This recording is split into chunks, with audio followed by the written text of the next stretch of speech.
1 Coríntios capítulo 10. Irmãos, o que eu vou pregar é uma orientação do apóstolo Paulo em Coríntios 10. 1 Coríntios 10, verso 7 em diante. Não vos façais, pois, idólatras, como alguns deles, porquanto está escrito: o povo assentou-se para comer e beber, e levantou-se para divertir-se. Paulo está fazendo referência ao texto que nós vamos estudar. E não pratiquemos imoralidade, como alguns deles o fizeram, e caíram num só dia 23.000. E estas coisas lhes sobrevieram como exemplos. A história de Israel como exemplo. E foram escritas para nossa advertência. De nós outros, quem? Ele diz assim: sobre quem o fim dos séculos tem chegado. Números capítulo 25, do verso 1 até o verso 18. É uma narrativa bíblica. Lembra do texto: o pecado especial de Satanás nesses dias. Isso aqui, irmãos, que está escrito, foi escrito para nos educar espiritualmente, para nos santificar, para a advertência nossa, que vivemos no tempo do fim, para não repetirmos a história que Israel repetiu. E muitos estão repetindo, estão cegos, inconscientes, como o peixe é inconsciente dentro da água. Há uma expressão aí que diz que o último a perceber a existência da água é o peixe. E tem gente tão imersa no pecado, tão imersa na imoralidade, que não está percebendo o que está acontecendo. Perdeu o senso de santidade, a santidade e a profanação. Vamos lá. A adoração a Baal Peor e o zelo de Finéias, é o título que colocaram ali. Habitando Israel em Sitim, ou seja, o Vale das Acácias, Campo das Acácias, começou o povo a prostituir-se com as filhas dos moabitas. Estas, as moabitas, depois se uniram às mulheres amonitas, convidaram o povo aos sacrifícios dos seus deuses, uma festa. E o povo começou a inclinar-se, e inclinou-se aos deuses delas. Juntando-se Israel a Baal Peor, a ira do Senhor se acendeu contra Israel. Disse o Senhor a Moisés: toma todos os cabeças do povo, os príncipes de cada tribo, os líderes, os dirigentes, e enforca-os ao Senhor ao ar livre. Imagina 24.000 pessoas suspensas, enforcadas em 1 ou 2 dias. E a ardente ira do Senhor se retirará de Israel. Então Moisés disse aos juízes, aos magistrados: cada um mate os homens da sua tribo que se juntaram a Baal Peor. Eis que um homem dos filhos de Israel veio e trouxe a seus irmãos uma midianita. Perante os olhos de Moisés e perante toda a congregação dos filhos de Israel, enquanto eles choravam diante da tenda do encontro, da tenda da congregação, do tabernáculo de Moisés, o terrestre, o móvel. Vendo isso, Finéias, neto de Arão, filho de Eleazar, o sacerdote, Finéias levantou-se do meio da congregação, pegou uma lança e foi após o homem israelita até o interior da tenda, e os atravessou ao homem israelita e à mulher midianita pelo ventre. Então a praga cessou de sobre os filhos de Israel. Os que morreram da praga foram 24.000. Então disse o Senhor a Moisés: Finéias, filho de Eleazar, filho de Arão, sacerdote, desviou a minha ira de sobre os filhos de Israel, pois estava animado com o meu zelo entre eles, de maneira que no meu zelo não consumi os filhos de Israel. Portanto dize: eis que lhe dou a minha aliança de paz, ele e a sua descendência depois dele terão a aliança do sacerdócio perpétuo, porquanto teve zelo pelo seu Deus e fez expiação pelos filhos de Israel. O nome do israelita, do afrontoso, que foi morto, era Zinri, ou Zinri, filho de Salu, príncipe da casa paterna dos simeonitas, da tribo de Simeão. E o nome da mulher midianita que foi morta era Cosbe, filha de Zur. Também era uma princesa, só que era uma prostituta, cabeça da casa paterna entre os midianitas. Disse mais o Senhor a Moisés: afligireis os midianitas e os ferireis, porque eles vos afligiram a vós outros, quando vos enganaram no caso de Peor e no caso de Cosbe, filha do príncipe dos midianitas, irmã deles, que foi morta no dia da praga, no caso de Peor. Vamos ao contexto. Aonde estava Israel, querido povo de Deus? Israel estivera por 40 anos no deserto. Esses 23 mil pessoas foram o restante daqueles que sobreviveram e vieram até ali, mas que ali perderiam a sua vida e não entrariam em Canaã. Daquela geração que saiu no Egito, só entrou Josué e Calebe. O restante morreu aqui. Estavam nas campinas de Moabe, na fronteira com a terra prometida. Jericó, eles podiam avistar. Logo conquistariam Jericó, logo atravessariam o Rio Jordão. Do outro lado, apenas do outro lado, a terra que manava leite e mel, a terra prometida, a terra aguardada. Irmãos, por que Moisés não guerreou com os moabitas? Por que Moisés não guerreou com os midianitas? Por que não os destruiu? Muito bem, vamos lembrar quem era Moabe. Moabe, o nome Mindoab, chama-se Mindopai, uma expressão assim, se for traduzir literalmente é Mindopai. Era ancestral da tribo dos moabitas. Moabe era filho de Ló com a sua filha mais velha, portanto parente, apesar de ser filha do incesto, né? Significa eu sou do meu pai, era filha do incesto, mas era um parente de Abraão. E Amon, da tribo amonita, Ben-Ami, o nome Amon significa apenas parente, era filha de Ló com o seu pai, a filha mais nova. E Deus, na sua bondade, na sua misericórdia, em virtude dos moabitas e amonitas e os edomitas, que era da raça de Esaú, Deus pediu que Israel não destruísse essas tribos, que Deus pregasse o evangelho e tivesse misericórdia delas. Então o povo de Israel vem do deserto, chega para atravessar o Rio Jordão e fica numa grande planície, a planície de Moabe. Eram meio que parentes, mas os moabitas odiavam os israelitas. Interessante como alguns parentes odeiam os outros, né? E então, Moisés era proibido de destruir esse povo, os moabitas e amonitas e os edomitas, porque eram familiares, os ancestrais tinham ligação comum. E Deus queria dar mais tempo de graça para esse povo. Mas quando Balaque, o rei moabita, o rei de Moabe, ele viu que Moisés vinha destruindo tudo e vinha avançando, ele chama Balaão, e Balaão era considerado ainda um profeta verdadeiro. E você conhece o que aconteceu antes?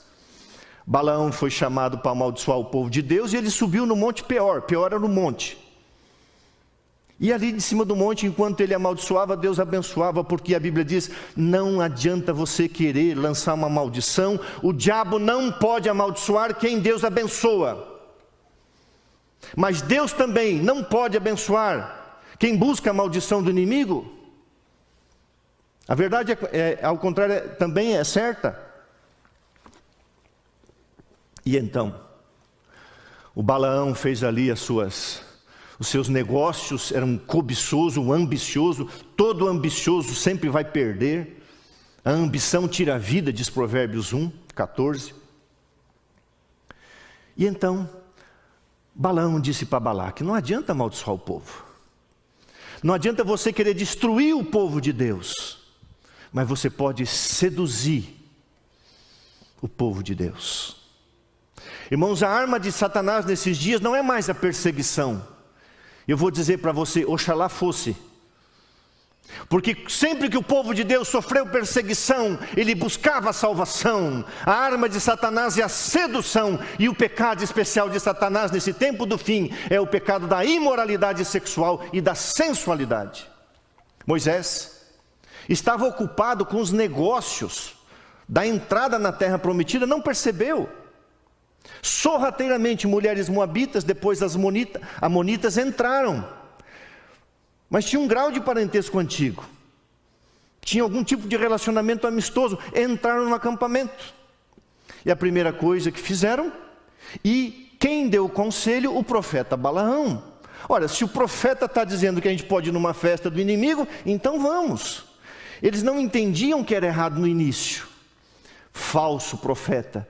Seja quem for, querido amigo, querido irmão, não sei qual é a sua fé, mas se o teu pastor, se o homem de Deus não segue a palavra do Senhor, a lei é o testemunho, se não falarem dessa maneira, não verão a alva. Não siga homens, não siga um homem, siga a palavra de Deus. Pergunte para o seu pastor, está escrito. E Balaão deu esse conselho. E o que as mulheres fizeram? Uma festa.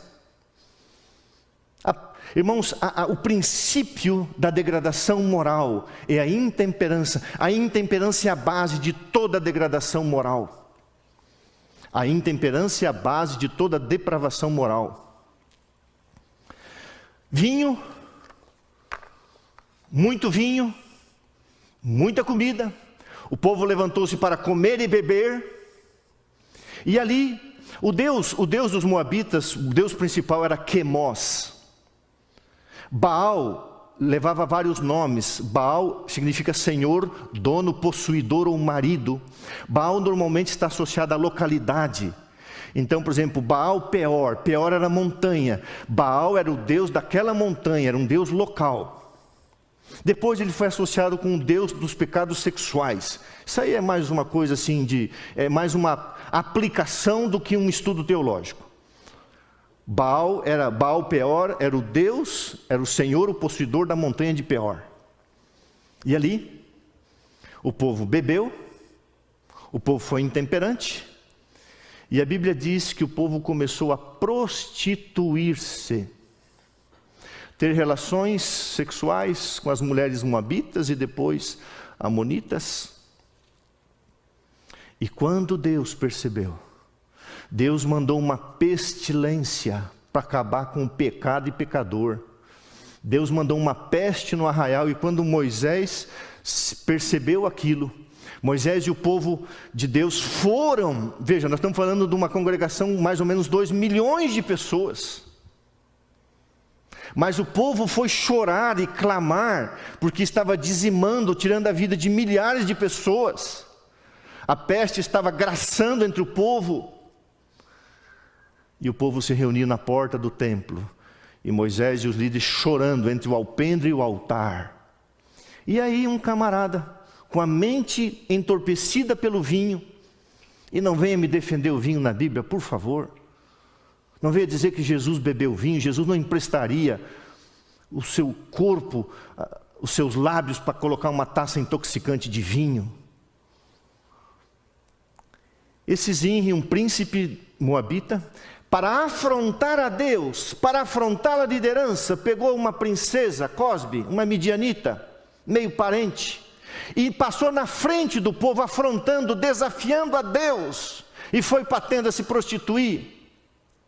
O Finéias, filho de Eleazar, o sumo sacerdote, neto de Arão, pegou uma lança e atravessou os dois na hora da cópula. E Deus viu o zelo que ele teve para com as coisas sagradas, enquanto o povo chorava, enquanto o povo clamava os seus mortos. Esse desafiador, embrutecido, continuava na prostituição. Então Deus olha para Finéias e diz, ele fez um ato de expiação, ele pagou com o sangue do próprio pecador, e você vai entender o quanto isso é importante na Bíblia. E então a praga cessou, e naquele dia, num só dia, diz Paulo, 23.000, e a Bíblia diz aqui 24.000 pessoas. Então Moisés chama os juízes, os magistrados, e o magistrado, o juiz de cada tribo, pega os outros líderes que não haviam se prostituído e diga: matem todos. Imagina a cena, querido irmão, querida irmã, 24.000 pessoas penduradas. Que cena, a gente não consegue imaginar. O salário do pecado é a morte, e a praga cessou. E a Bíblia diz que este pecado se tornou uma advertência para nós no fim dos tempos. Eu quero falar aqui com muita preocupação sobre esse pecado, o pecado da sensualidade. Eu não entendo o que uma irmã da igreja, o que uma jovem, às vezes uma pessoa de idade, quando eu digo idade, mais ou menos da minha idade, 50 e poucos anos, eu não sei o que essa pessoa quer ao tirar fotos sensuais, com poucas roupas, e publicar nas mídias. Que recado essa pessoa quer dar? O que ela quer dizer com isso? A sensualidade. Eu não vou usar termos aqui, porque eu sei que tem crianças assistindo. Mas, irmãos, a sensualidade, a licenciosidade, sabe, na forma de vestir, na forma de se comportar. E depois eu vou entrar na questão masculina também, mas antes, olha só. O pecado que atraiu os juízos de Deus sobre Israel foi a licenciosidade. A ousadia de mulheres para enredar as almas não terminou em Baal. Apesar do castigo que alcançou os pecadores de Israel, o mesmo crime foi repetido várias vezes. Satanás foi sobremodo ativo para conseguir a completa ruína de Israel. Você sabia o que levou Israel para o cativeiro babilônico? Foi o pecado da sensualidade. Israel venceu várias guerras, derrotou vários exércitos, mas Israel perdeu a guerra para o pecado da licenciosidade, da imoralidade sexual, e foi para o cativeiro babilônico por causa disso. Agora veja, Lar Adventista, página 327, leia esse capítulo. Próximo do fim da história da terra, Satanás operará com todo o seu poder da mesma maneira e com as mesmas tentações com que tentou o antigo Israel justo antes de entrarem na terra prometida.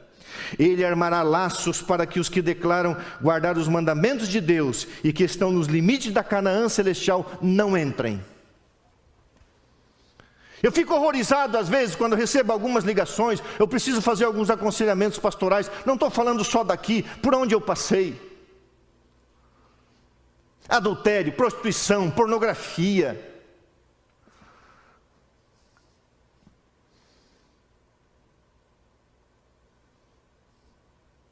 Jovens que se relacionam antes do casamento, sexualmente falando. Não, hoje é comum, hoje é normal, hoje é aceitável. Não é, é pecado. A fornicação é pecado. Agora veja, olha essa citação. A licenciosidade é o pecado especial de Satanás deste século. Jamais o vício levantou sua deformada cabeça com tamanha ousadia. Irmãos, eu fui pastor por várias igrejas em vários lugares do Brasil, então não fique imaginando assim um lugar. O que importa é a triste história, a triste realidade. Infelizmente tem que falar. Há muito tempo atrás, há mais de 20 anos no passado, eu morava e fui em um determinado local fazer uma visita pastoral sábado depois do almoço. E quando eu entrei na sala, um garoto, 14, 15 anos na época, estava assistindo pornografia na sala. E eu fui cumprimentá-lo. O pastor tem que ser educado, gentil, tem que ser, como fala, simpático. E ele estava assim num canto da sala assistindo pornografia. E os pais percebiam aquilo. E eu fui cumprimentar o jovem, e quando eu cheguei, meus olhos foram para a tela, eu falei, filho, você tá vendo o que você está vendo? Ele falou, nada a ver. O que você tem a ver com a minha vida? Nada. Irmãos, eu não fiz visita, eu chamei aos pais, vocês estão vendo o que está acontecendo dentro da casa de vocês? Ah, pastor, é adolescente, é jovem, não pode fazer nada. O quê? O quê? Irmãos, pela primeira vez eu fiz uma visita pastoral chateado, naquela época. Vocês acreditam que eu saí de lá sem orar, porque todo mundo ficou bravo comigo? Que mundo que a gente está vivendo? Não venha me dizer que a pornografia é algo normal, a destruição de lares. Eu conheço vários casamentos, que o homem deixou de tocar na mulher para fazer o que não deve diante da pornografia, de telas pornográficas. Há muito tempo também, em outro lugar que você não interessa saber, uma garota me procura, uma jovem, bonita, saudável, bem empregada, casada há 4 anos, queria um conselho, uma jovem de Deus. Pastor, eu preciso me divorciar. Falei, mas seu marido te adulterou? Não, eu sou virgem. Eu casei virgem, sou casado há 4 anos e estou virgem. Por quê? Porque ele prefere o ato solitário, ver pornografia, do que a mim. Ele não me toca, ele diz que não, tem nojo, que não é daquele jeito. Um rapaz se diz cristão, se dizia cristão. Eu não preciso pedir perdão para você para falar isso. Eu tenho que falar, por mais que seja chato para mim, às vezes. Você vê que eu não tenho dificuldade de falar, mas às vezes o pastor tem que tocar em certos assuntos, mas tem que falar. O pecado especial de Satanás no tempo do fim é a licenciosidade, são os pecados da imoralidade sexual, é meninas com pouca roupa. Uma vez numa igreja eu estava pregando, e eu tinha que olhar assim, porque quando eu olhava para o membro, era uma igreja pequena do interior, quando eu olhava para a igreja eu não conseguia olhar, porque a irmã, acho que tinha esquecido a roupa em casa. Aí eu olhava para o rosto dos membros, eram 2 bancos só, olhava para cá, e quando eu olhava para ela não podia olhar. Falei, essa irmã esqueceu a roupa em casa. Aí terminou o culto, eu chamei ela. Eu falei, irmã, você vem na igreja, filha, você pode botar roupa de igreja? Eu não piso mais aqui. A mãe falou, é melhor que ela esteja aqui seminua do que não, que fique em casa. Eu falei, irmã, desculpa, é melhor ela ficar seminua em casa. Pastor, o senhor foi muito duro.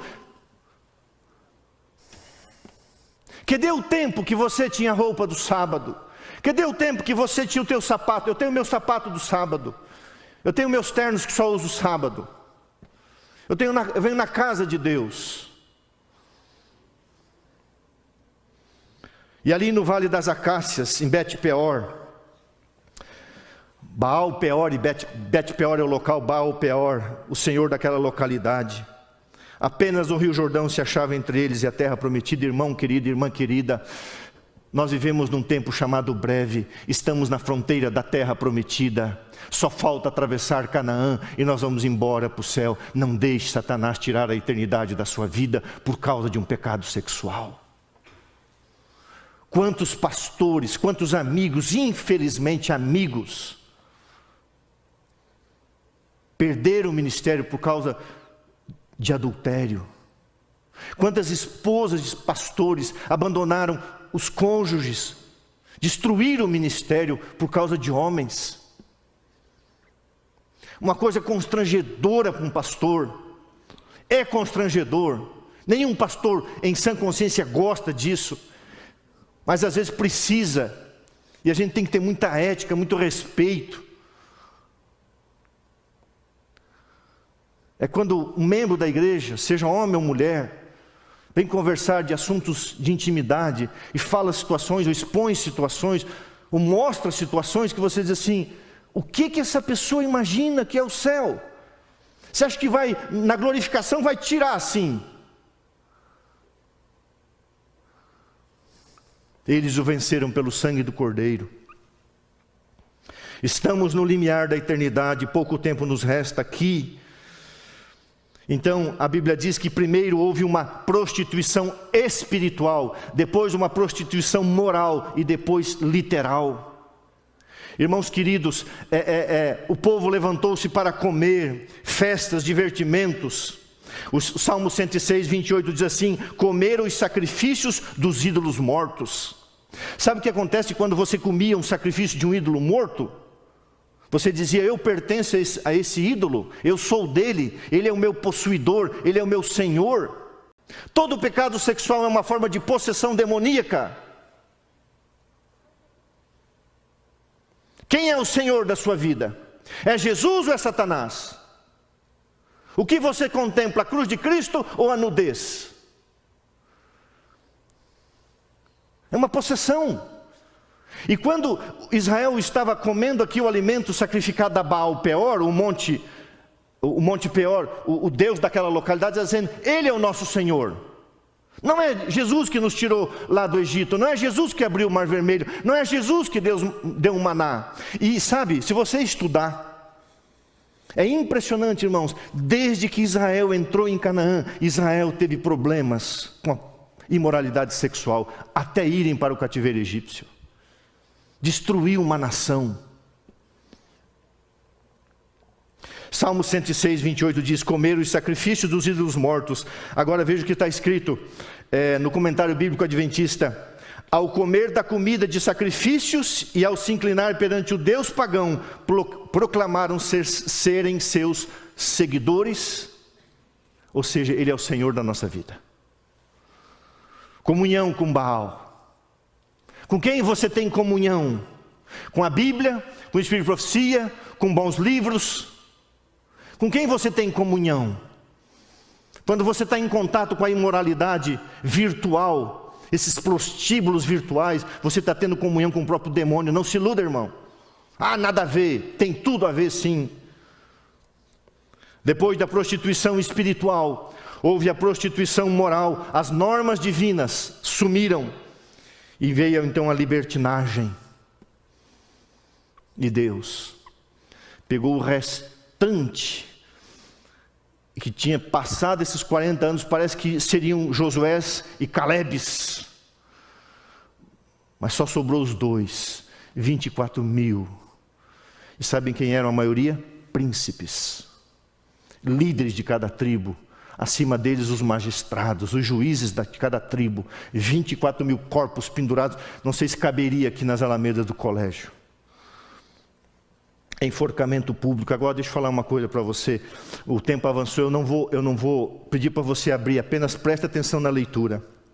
Hebreus 10, 26 diz assim: porque se vivermos deliberadamente em pecado, depois de termos recebido pleno conhecimento da verdade, já não nos resta sacrifício pelos pecados. Presta atenção, vou ler de novo. Porque se vivermos deliberadamente em pecado, depois de termos recebido pleno conhecimento da verdade, já não nos resta sacrifício pelo pecado. Calma, eu vou te explicar isso. Hebreus 10, 26. Olha a explicação que eu vou dar, depois eu vou acrescentar. Para o pecado em que não há arrependimento, confissão e abandono, onde o sangue de Jesus não é reclamado para purificar e perdoar, onde o sangue de Jesus não é aceito para o perdão, o próprio sangue da pessoa, o próprio sangue do culpado faz expiação pelos seus pecados, ele paga pelas suas transgressões. Lembra do que disseram a Jesus em São Mateus 27? Que o seu sangue caia sobre nós e os nossos filhos. Irmãos, se o sangue de Jesus não fizer expiação pelo seu pecado, o seu próprio sangue te destruirá. o seu sangue, ou entra o sangue de Jesus na sua vida para te salvar, ou o teu sangue vai te destruir e matar. Hebreus 10, 26 é a mesma coisa que o pecado imperdoável. Ou seja, a pessoa não quer se arrepender, ela não quer o perdão, ela não quer mudar, ela quer viver assim. Então não tem perdão, porque ela não quer. O pecado imperdoável é que a pessoa não quer perdão. Não há expiação, porque a pessoa não quer o sangue de Jesus. E quem é o sangue que faz a expiação? A expiação para a morte, que eu digo aqui, é o próprio sangue da pessoa. Ou seja, a sua vida vai pagar pelos seus pecados.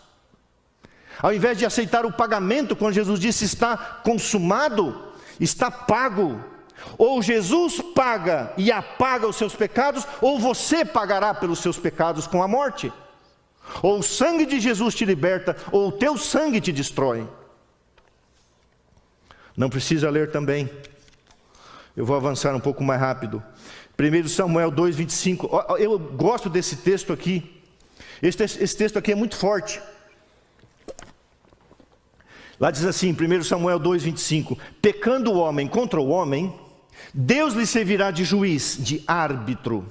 Pecando o homem contra Deus, quem lhe servirá de juiz?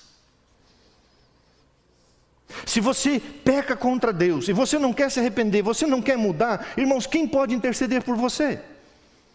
Pecando o homem contra o homem, Deus lhe servirá de juiz. Pecando o homem contra Deus, quem? Quem vai interceder por ele? Vendo que os dirigentes, agora falando lá de Israel, vendo o povo que os dirigentes eram tão severamente tratados, o povo de Israel teve uma intuição de sua profunda aversão ao pecado, uma aversão de Deus ao pecado e do terror de Deus, o terror de sua ira contra os transgressores. Sabe por que o pecado é ofensivo a Deus? O pecado é ofensivo a Deus porque o pecado mata quem Ele ama. Deus odeia o pecado porque o pecado destrói quem Ele ama. Deus odeia o pecado porque o pecado, Ele tira da sua presença aquele por quem Ele morreu. Deus odeia o pecado, irmãos. Deus tem uma ira contra o pecado. Sabe por quê? Porque Deus tem ciúme de nós. Ciúme, não ciúme carnal. Eu vou fazer uma ilustração bem, só para você entender. Sabe quando um homem ama uma mulher, ou vice-versa, e a mulher arruma um outro homem, e aquele homem amava a sua esposa, ou a esposa amava o seu marido. E quando o cônjuge escolhe outra pessoa, normalmente o abandonado fica com ódio de quem roubou, o amado ou a amada. Com Deus é assim. Deus tem ira santa, ciúmes. Deus fica triste porque Ele perde quem Ele ama. Por isso que Ele odeia o pecado e ama o pecador. O verso 6 e o verso 8 diz assim, que o príncipe Zinri, simeonita, e a Cosbe, princesa midianita, uma meretriz, irmãos, deslavadamente, na cara dura, olharam para Moisés e falaram, estão preocupados, estava bêbado, estão preocupados contigo, Moisés? Estão preocupados quem está morrendo com peste, com pandemia, com volta de... Não estão preocupados com isso, eu quero o meu prazer. E foram lá, na frente do povo. O Finéias foi tomado pelo Espírito Santo de Deus, e quando a Bíblia cravou os dois atravessando a espada numa vez só, você sabe em que posição eles estavam? Os homens podem olhar para uma linda mulher, uma influencer, uma youtuber, uma modelo, uma artista, mas se tem um caráter sensual, é apenas uma prostituta. Aos olhos de Deus. Enquanto que pela graça de Jesus, uma prostituta se torna uma princesa. Para mim, não existe história mais linda na Bíblia do que a história de Maria Madalena. Ela era uma prostituta. Ela foi feita prostituta. Mas quando se encontrou com Jesus, ela se tornou uma princesa. Eu tenho para mim que eu vou ter que ter algumas dificuldades para chegar perto de Jesus, sozinho, lá no céu. Porque eu acho que sempre aos pés dele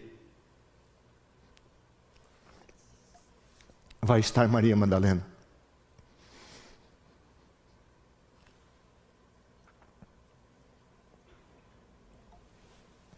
Uma princesa humana e carnal, que destrói a alma dos filhos de Deus, é uma prostituta. Mas uma prostituta, pela graça de Jesus, se torna uma princesa. Isso eu já vi várias vezes. Eu era pastor no passado e fui na casa de uma irmã muito simples. O cônjuge estava preso por tráfico de drogas, ela passava por muitas dificuldades. Eu era pastor novo naquele local, eram várias igrejas. E aquela irmã era diaconisa, muito alegre, muito de Deus, muito pura. Passava por dificuldades. E alguém da igreja pediu que eu fosse visitar. E eu fui visitar aquela querida irmã no morro. Uma casa simples. E eu vi muita roupa. Eu vi muita roupa naquela casa. E eu não entendia assim, porque eu via muita roupa boa e muita miséria. E 2 máquinas trabalhando ali. E aquela irmã era uma lavadeira. E eu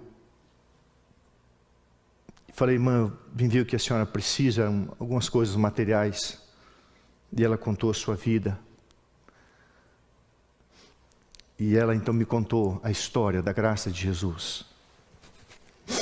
Ela tinha sido uma meretriz, mas tinha se tornado uma princesa.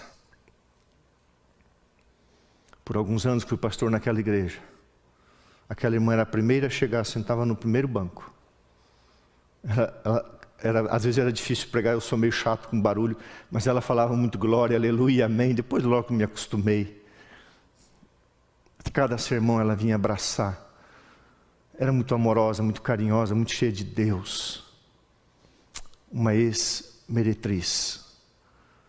Uma princesa aos olhos de Jesus. Enquanto muitas princesas hoje pode ter, como meu sogro uma vez falou para mim, rosto de anjo, mas moral de demônio. Terminando, queridos irmãos, aproximamo-nos rapidamente do final do tempo. Presta atenção. Aproximamo-nos rapidamente do final do tempo.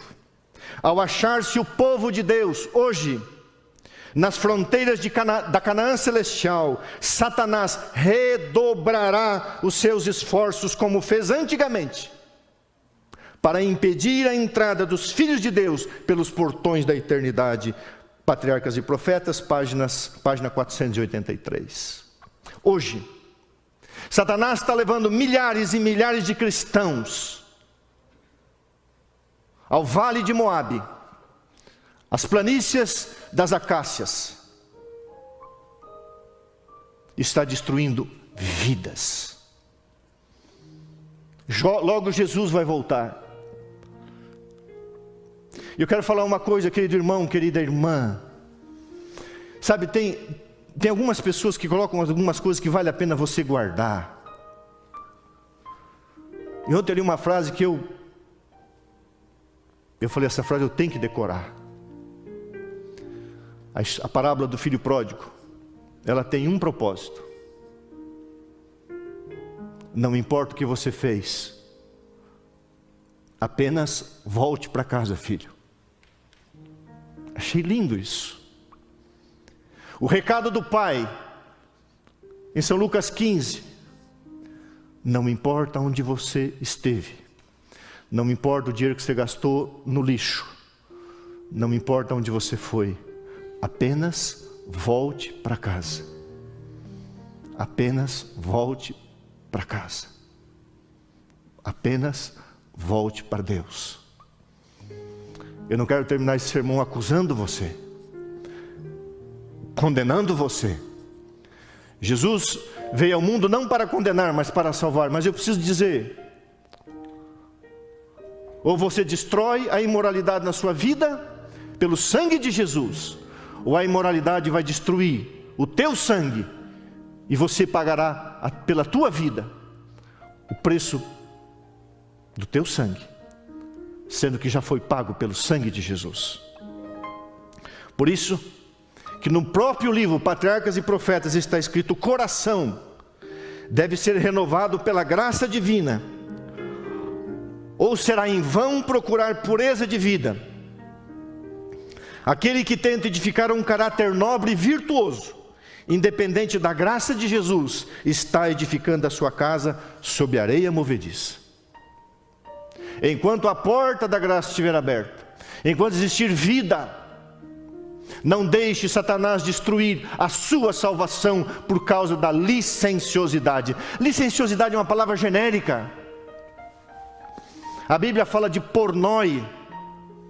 Aí vem a palavra, todas as perversões sexuais. E a palavra pornografia é uma palavra que é bíblica. E a palavra moikoi, que é adultério pontual. Pornoi, todas as perversões sexuais.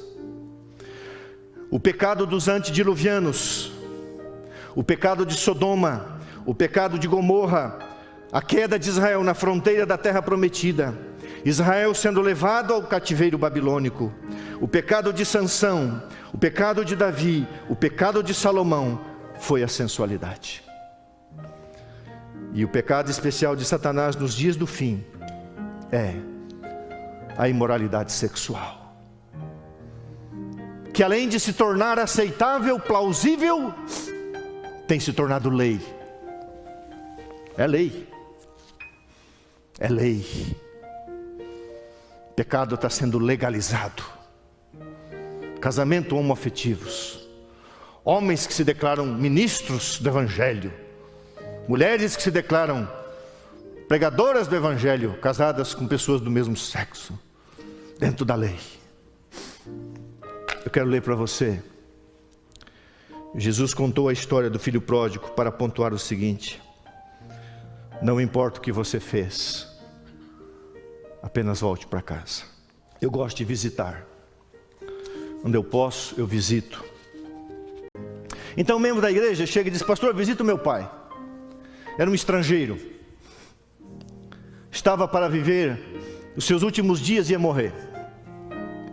E então, eu com muito pesar, sabendo que tratava-se de uma pessoa, não era do meu distrito, mas ele não queria que o pastor o visitasse. Então me pediram para eu ir apenas para conversar pastoralmente com ele, porque ele, e de fato, alguns dias depois ele morreu. E eu então fui todo assim condoído, levei o óleo da unção, todo preparado espiritualmente para ajudar aquele homem a entrar em paz nos seus dias finais. Que horror! Encontrei um homem relativamente jovem, pouco mais de 70 anos, pouco mais de 60 anos,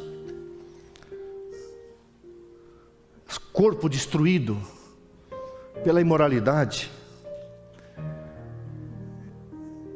E quando eu sentei, porque ele foi me contando, sabe o que aquele homem falou para mim? Pastor, a maior tristeza da minha vida ao morrer é saber que eu não tenho condições de continuar curtindo a vida com os prazeres tão gostosos que eu tinha com as mulheres. Eu falei assim: irmão, eu estou ouvindo isso? Essa é a sua preocupação? É, porque eu não funciono mais. Não havia um pingo de arrependimento. Eu fiz ali o que eu pude fazer, fui embora. Eu não sei se ele morrer salvo ou perdido, isso pertence a Deus. Eu fiz um apelo. Aos meus olhos não resolveu muito. A preocupação daquele homem chega a ser hilário, se não fosse terrível. Era que ele não poderia mais ter atividade pecaminosa, por isso ele estava triste de morrer. Não importa se é jovem, se é velho, se a mente não é de Jesus. Você está ouvindo aí ao piano? Um dos hinos mais solenes. Eu amo esse livro, esse hino. Esse hino tem uma estrofe que diz assim: tu procuras a paz neste mundo, em prazeres que passam em vão, mas na última hora da vida, eles não mais te satisfarão. Meu amigo, hoje, se ouvirdes a voz de Deus, não endureça o seu coração. Se eu falo para algum jovem, para alguma moça, que se diz seguidor de Jesus, e vive na prática da fornicação, se eu falo para algum irmão, alguma irmã, que tem problemas com a pornografia, ou com algum tipo de licenciosidade, em nome de Jesus, não me importa o que você fez, apenas volte para Deus. Meu amigo, hoje tu tens a escolha, vida ou morte, qual vais aceitar? Amanhã pode ser muito tarde. Hoje Cristo te quer libertar. Que o sangue de Jesus, que a graça de Jesus alcance o seu coração. Nós estamos vivendo a última hora da história desse mundo. Estamos na fronteira. Estamos em Bet-peor. Estamos para atravessar Canaã. Só um pouco mais estaremos do outro lado do rio, na Canaã celestial. E Satanás usará a sedução, a licenciosidade, se puder, na sua vida e na minha vida, para nos tirar da Canaã eterna. Não permita que isso aconteça. Que o Espírito Santo torne você uma princesa de Jesus, um príncipe de Jesus, purificado pelo sangue do Cordeiro, porque só o sangue de Jesus e a graça de Deus podem fazer em nosso coração o que aconteceu no coração de Maria Madalena. Que Deus te abençoe.